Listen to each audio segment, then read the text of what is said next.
Welcome to Business Connect, a podcast produced and presented by the City of Miramar in the great state of Florida, the gateway to the Caribbean and Latin America. This podcast airs every third Thursday in the month at 7 p.m. and brings you information, tips, and ideas from experts to take your business to the next level. We also get to hear from folks who have done it all and can share insights with you.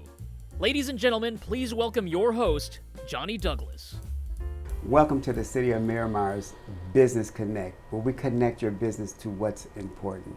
My name is Johnny Douglas, your host, and I have with me today two guests as we discuss planning how to set up and develop a perfect, successful startup business plan.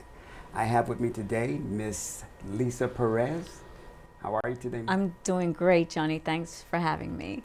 I'm so happy to have you here. HBO Resources, correct? Absolutely. We're a local human resources consulting firm with clients throughout the United States, but we're right here in the City of Miramar. Oh, well, glad to have you here today. Likewise. And we also have Mr. Nari Tomlinson. How are you today? Glad to have you here. I'm good, and glad to be here. And you're with? I'm with the Urban League of Broward County. We're a local nonprofit based in Fort Lauderdale, and we're tasked with helping the Tri-County area. The last 3 years, we've had a battle with COVID-19, which some of us have gone through some loss of family members. We've gone through financial woes, difficulties, and even health-wise, we've been affected mentally and physically. However, through all of that, we've had some other challenges as well. Some of those challenges came from business owners. Right. Some of the business owners didn't quite make it through that period of time. And then some business owners took advantage and they pivot. Yeah. And once they pivot their businesses, they begin to figure out better ways to work. Matter of fact, remotely working from home, which is one of them. But then again, some of the employees who were laid off didn't feel the need to go back to work. They wanted to start their own businesses. And so when they did that, well, here you are. Yeah. We have a nice boom of new businesses starting in our state. I have some facts here. One of the facts I have here is one of the greatest opportunities our country can make is to invest in small businesses. The number of small businesses in the United States as of 2022 is 32.5 million. This compromises as 99.9% of all American businesses in the United States. This is reported by the SBA. Wow. That lets us know that there has been an influx of new business owners out there. That's great. But here are some of the challenges for some of them. 5 years. We know that 5-year mark. That 5-year mark is whether you make it or break it. So one of the things we want to talk about today is how we can encourage our business owners who are out there with their new businesses, and even those who are thinking about, you know what, it's not too late for me to get in the game. Right. How do I begin the process of starting up a business, and what is the best way to do it to make it successful past those 5 years? Absolutely. And so one of the questions I came up with in my mind was that, okay, so if I'm going to start a business, what is my why? And after that, for who? Right. And does the community really need what I'm offering? Right. Right. So can any of you guys address those questions? Yeah, I'd love to. The why, right? I'm passionate about my why. You know, we're into transforming the human and human resources. Big mission. And if you don't know your why as a business owner, if you don't wake up and really believe in what it is you're doing, the problem that you solve, right? The people that you're solving the problem for, I don't think you get up and go through the long days and weeks, that you do as a business owner. I heard once, the entrepreneur is the person who will work 80 hours to avoid working 40. Right? And that's very true, right? There is that sweat equity, and knowing what your why is. Why do you do what you do? How is it a part of your purpose that will resonate? Because if you believe in what you're doing, the people you are serving, right? Not selling to, right? The people you are serving will believe it as well. There's great books out there now, right? About why. Know why it is that you're doing what you're doing. What is that problem? And is it enough to wake you up? If it's not, like you said, pivot. Find that passion, because that's what's going to give you that longevity in that pursuit. Exactly. Agreed. Wow, For wow. sure. Agreed. And Mr. Tomlinson? Yeah, so I think that, I mean, you made a good point about the pandemic over the past 3 years. The workforce has shifted to, well, certain professions have shifted to remote work. And, recently in the past year, these same professions or companies are trying to bring their people back into the building, right?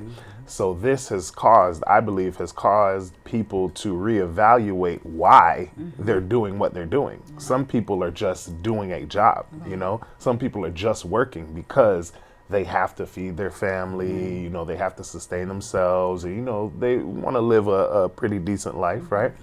But like I said, the pandemic has caused us to be more introspective. I'm talking about myself, more introspective in, finding out why I'm doing what I do, right? Whether it's to go into business, whether it's to change my or anyone's career choice, whether it's to go back and get an education.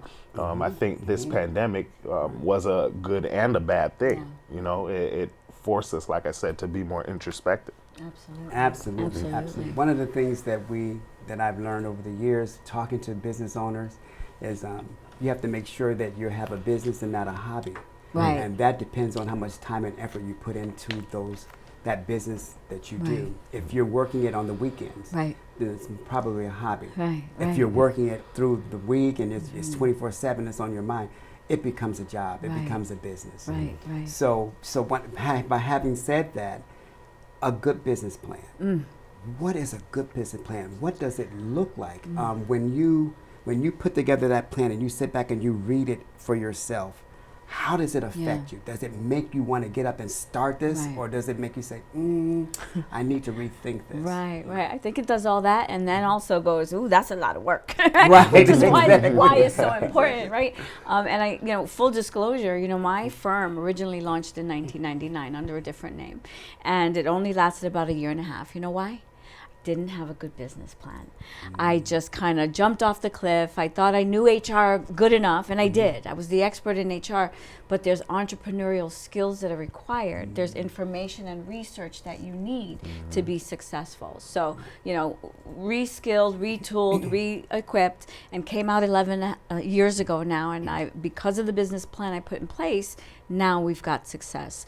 And that's because I knew what were my revenue streams, how much did I want to make, right? Because if I jump off that cliff, I need to still pay the bills, right? What does that number look like, and how do I get that number? How many sales, how many clients, how many trainings, whatever it is that your products and services are. That's an important research. And how do I compare it to my market? Right? What are my competitors doing? But what differentiates me too? What do I have that they don't? Right? What's different? Not better, not worse, just different. And I think those are two key components. I mean, then you got the client avatars and who are you selling to? I mean, that business plan, most importantly, is a living, breathing document.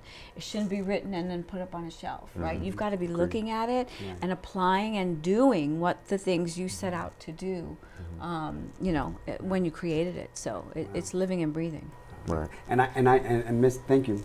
Yeah. Thank you, Lisa. And I know, Nari, that Urban League of Broward County, you guys specialize in helping small businesses get into that business plan. How do they put together a smart business plan that looks good, that pops? What are some of your ingredients that you use for your clients for that? All right, so we have a list of services that we usually offer for to entrepreneurs that want to come in and enhance their business. We don't always get the person that is in the idea stage, right? We might have an entrepreneur that has a business, that has had a business for years, right?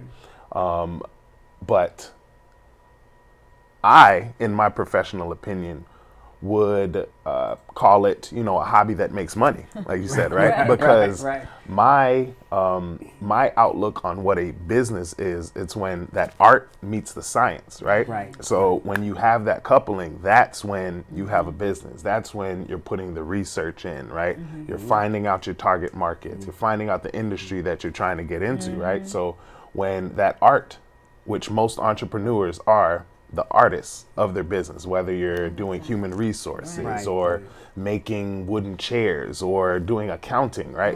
Even accounting, accountants need accountants, right? Exactly. So they're busy doing the thing, right? But they need help in other areas, right? And if you don't have the resources to, hire someone to do that, you need a plan, right? So I was told many a times, you fail to plan, you plan to fail, right? So that's what the business plan is, right? You're planning what your business is, how you want to do it, right? And then you stick to that. That's your roadmap. You stick to it so there's no deviation. And if there is, you have something, a document concretely there so that you can gauge your actions against what you had planned to do, what the science gives the results, right? What the results are from the research that you put in. You could gauge what your results are from the time that you put in doing the art, and then see if you're on the right track. What a good point he makes, right? In addition to you saying the pivot, right? We've got to be looking at what is it we're doing and how are we doing it, and be okay to change it if need be, like COVID taught us, right? And diversify those revenue streams as well, because if you're just doing the one thing, you might get yourself in a little bit of trouble. You've got to have different revenue sources and streams, and I think sometimes business owners forget that piece. Exactly, and you made up a good point too, Nari, when you talked about streamlining what you do and to stay focused, because sometimes we can go all over the place as business owners. We can decide, oh well, that looks good. Oh, why don't I do this then? Oh well, they're doing this. And so to streamline it and to make sure that you're focused and stay on that one thing and build that, get that right first, and then go from there. I think another important part of it is knowing you mentioned it before, Lisa, your client avatar. Knowing what makes your client tick. What is it? What are their likes? Right. What are their habits? Right. What are their challenges? Right. So then you can meet the need of that community. But if you don't know that community and what their needs and wants are, how will you ever do that? How does a smart business plan address that? So a great question, I think, and it's in that research, right? It's what are the products that I have? What am I most passionate about? What's the problem I solve, and who do I solve it for? I'll give you an example. We at HBL Resources, we have 3 distinct avatars, right? We have the new manager who's kind of finding their way. We've got the executive and the HR, executive that's probably new in their career and needs a little bit more support. And then we've got the business owner who's got all the employees and all the business, managers and all of that. So I need to know and speak to each one of those differently. Right, with our products and services, because the business owner's problems aren't the same as the manager in that business. Right? They're very distinct and different. So I think the more you can drill down on the demographic of that person, who are they? What's their age? What's their salary, right? What's their economic situation, socioeconomic? What are the problems? Are they dealing with other, anomalies as well? A pivoting workforce, right, for the business owner. I mean, we had to step up and respond quickly as an HR firm when COVID happened, right? Because what was their biggest pain point? Oh my gosh, how do I learn all this stuff, right? About this, navigating COVID-19. And the pandemic. Know who it is that you're speaking to and drill down. Don't just say, it's highly educated women. No, highly educated. Are they single? Are they married? Are they up and coming? Are they stay-at-home moms? Right? What is that demographic? Because then you can speak to them specifically and speak their language. When you are in my head and it's like, oh my gosh, they get me, you're going to have great revenues. You're going to be able to do your passion and solve the problems that you want to solve. Yeah, that's what I think. Awesome. Okay, and Nari, I know you have to speak. We could go on forever. Oh, we can, definitely. The only 2 things. Industry research, market research. Who is your target audience, right? Because if you don't know who you're trying to serve, your company avatar, I mean, you're lost. You're going to be pushing efforts in a certain direction, and it's probably going to be wasted, right? You're going to be throwing spaghetti up on a wall, waiting for it to stick. You don't know, you don't know how to address the people that you want to service, right? Not sell to, but service. Right. So without that knowledge, you will just be, out in the ether, doing what it is you think you need to do. Correct. Right? Correct. Which is not a good place. Right. It's funny. I had that journey early on in my firm, right? The second launch, the last 10 years. And I was, networking with small businesses and coming from this big corporate background, right? Not everybody needs management training, right? I'm a small business. It's just me. Maybe I have a, independent contractor helping me out. That's not my problem, right? So I had to figure out, what does the small business community need from me?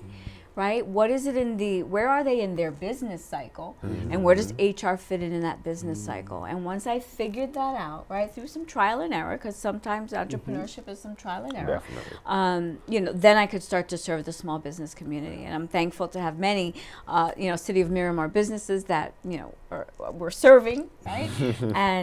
But I had to figure it out, right? You're not always going to know the answer of who you serve and how best, especially if you're going into different markets. Don't be afraid to try something new and ask. Don't be afraid to ask. It was so many resources. City of Miramar, Urban League, these are people who have been there, done that, and are resources. Don't be afraid to ask and say, I need help. That is a key. That is a key component. What you said there. Ask. A lot of business owners feel that you may think that they're not real business owners if they ask the question, Right. or they're not significant if they ask the question. But asking questions will broaden your perspective on even your business. Will give you more guidance on how to deliver deliverables to your customers on a timely manner, and how to do that well. Correct. One of the other things that we find that is a challenge, maybe sometimes for our small businesses, is their marketing component. The marketing component, like how I know my client avatar. I got a business plan. How do I get them to see me? But how do I get them to see me differently than they see someone else who does almost what I do? Right, great question. I'll let you take this one. All right. So I would say, I'm always going to go back to the research, right? You have to have a comprehensive understanding of who you're trying to serve, right? Because with enough research, I believe that, the need can be uncovered, right? So, that is it. Yeah, I think marketing is such a big, question. And I remember, being a business owner and trying to figure out, first of all, who's my brand? What does my brand represent, right? Even down to the color, right? What does the color say about me and my brand? So that messaging is important, because all of that is subliminal as well. And then, what is the logo going to look like? And if you've seen our logo, it's got a butterfly on it. Why? Because transformation, right? Transforming managers. So how do you sell your message through that brand, right? Really think methodically. Don't just throw a logo together and go at it, right? Take some time. And you might have that first logo that's, kind of a little wonky like we did, until you can invest and reinvest in it. But everything speaks to who you are as a business owner. And so starting with that, and then of course finding those low cost, no cost opportunities to promote yourself, even if it's a business card or a flyer on a local, bulletin board to get started. Connecting with the urban leagues and the, cities of Miramar, the offices of small business development, the SBA. I can go on and on and on, right? If you are not, as a business owner, connected to these resources that can help get your name out, you're shooting yourself in the foot. They're all out there. There's no reason you shouldn't connect with them.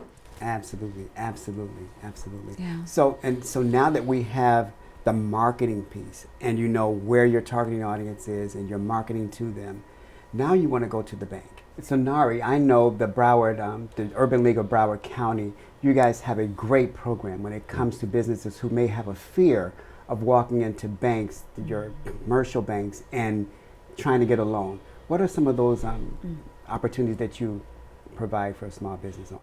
All right, so at the Urban League, we are considered a community development financial institution, right? So what that means is that we're a bank, right? But we have less restrictions on how we loan out our money, right? So what does this mean? We are not strictly credit based, right? So in a traditional bank, You go fill out an application, they run your credit, you get an approval or denial, right? There's no room to make a case. Okay, considering COVID was, started 2 years ago or 3 years ago, right? Considering business cycles, you're up and down, right? It doesn't take into consideration all of these factors that do affect income of the business, how the income comes into the business, right? So at the Urban League, since we're character based, we try to get a full picture of a business, right? And these businesses aren't coming straight from off the street. Most of them have been working with the Urban League through our various signature programs, through our one-on-one mentorship and coaching. They are at a point where, one, they're trustworthy. Two, we see a track record of the effort being put into their craft, right? So that allows us to allows us to deploy capital in situations that other banks wouldn't necessarily, deploy capital in, because we consider things that other banks, traditional banks, don't, right? And so that I can see how that would take the stress and the apprehension off of some business owners who are a little timid about going and getting a loan that they may need to start their businesses. I think though, Johnny, too, and it's important too that you've got options, right? You want to be able to go to the urban leagues and the community development resources, but if you do walk into a traditional or even a community bank, you got to have your ducks in a row, right? Yes. If you've got receipts all over the place in a shoebox, that's not going to set you up for success at the urban league, a community bank, or the traditional bank, right? So right out of the gate, what are your accounting systems? How are you tracking and measuring? Because that same information is going to be important, so you know where is the money coming in, and let me go get more of that, right? Exactly. So knowing that you've got that firm foundation, because they're going to want to see that history, the 3 last years, the 5 last years. Grants were plentiful during COVID. Thank you for the SBA and all of the local resources, but they still needed the financials. Where are you? How are you doing? How are you spending your money? So you've got to start your business on that firm financial foundation, and not just the financial foundation, the systems to gather that data. One of the things I remember doing was putting a binder together. It was my portfolio. It was the history, it was my bio, it was my resume, it was every, speaking engagement I'd ever been invited to. It was the story, right? It was that character that the non-traditional banks are more inclined, to relate to, right? Or to be interested in is the word I was looking for. So I could tell you my story page by page and section by section, because you're keeping that, right? That is street cred. I like that. My Brooklyn came out there. I like that. And that's you made some very good points and valid points with that. Making sure that all your ducks are in a row, and making sure that when you go to the bank that you're presenting yourself as a true business owner, that you're really serious about this and you're really ready to start this business up, because you have the backing, you have the skills, you have skilled up, you have the business plan that's there, you have the team members ready, and you're ready to go. Absolutely. That's one of the things that I think that we found even in our city of Miramar, working with our small businesses, is that most of them, for the most part, are really skillful and ready to go, and they have great, successful businesses in our city. And that's why we support them so much in our city. And even if your credit's not great on the personal side, because that's going to be considered, right? Find the resources. You've got Consolidated Credit. You've got many small businesses that help you with that, fixing your credit and what have you. Don't wait. Start that repair sooner rather than later, so that when you are ready to walk into that bank, you can show what you have been able to correct, and clean up. Well, I do thank both of you for being here today. It has been a wonderful pleasure having you on our set today. Again, I would love for you guys to introduce yourself to our listening audience Absolutely. and let them know how they can get in contact with you. Sounds great. So again, I'm Lisa Perez. HBL Resources is my local human resources consulting firm. We work with consultation, administration, and training and development. I'm here in the city of Miramar, and I can be reached at hblresources.com. All right, and thank you, Lisa. Yeah. My name is, again, Nary Tomlinson. I am the Small Business Program Coordinator in the Entrepreneurship Center at the Urban League of Broward County. How it can be reached is N Tomlinson, that's NTOMLINSON, at ULBCFL.org. Awesome. I'm going to come see you. All right. You're welcome. And to stay connected with the City of Miramar and what we do and offer businesses, please feel free to visit our LinkedIn page, the City of Miramar Economic Development. Also, make sure that you visit our website, www.MiramarFL.gov. You'll find a lot of information that the city offers for our small businesses, and we are here to help you stay connected. Again, see you later till next time. Thanks for listening to the Business Connect podcast. Be sure to visit MiramarFL.gov/podcast to join the conversation, access the show notes, and discover our fantastic bonus content. We would love for you to subscribe, rate, and give a review on iTunes. Until next time.